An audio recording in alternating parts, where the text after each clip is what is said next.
Guys, if you guys remember here, this is Mario, aka Rogue Motorsports, and this is our first track day out here at Buttonwillow together.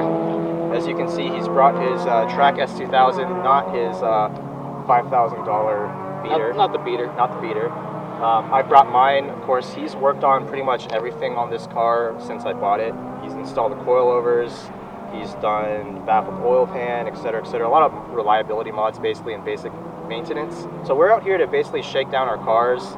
I've made a few tweaks to my car. I only got a couple of track days on it since the tweaks, namely the Ohlins coilovers, and then Mario, you haven't tracked this car at Buttonwillow in a while, right? Early July was the very first time I had tracked within like over a year. Over a year. While the car was down. Since both of us are dialing in our cars for Buttonwillow, let's just run through some of the experiences that we had on track today.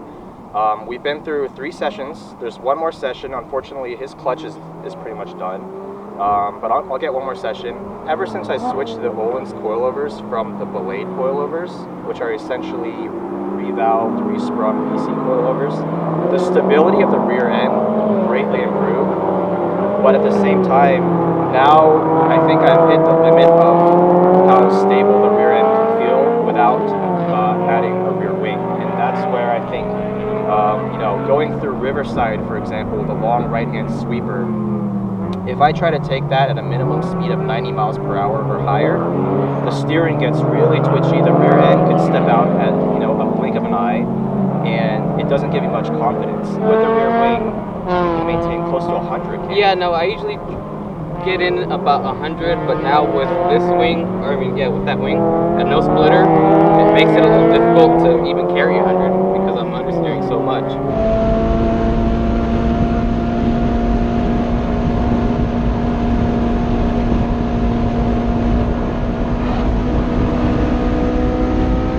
You got plenty of confidence at 100. Oh, yeah. Okay. So I think that's the main difference between our cars, at least through that corner. I'm constantly just like on the edge, and I don't really like playing at that limit yet. Just because as a driver, I don't feel comfortable always being on the edge. It does happen sometimes, but like I spun out in the 3rd session, leading up to the S's going onto the straight.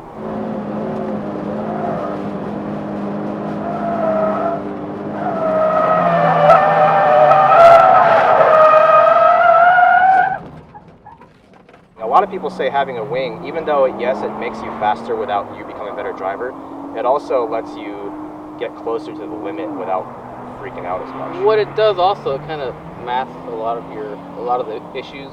Sure.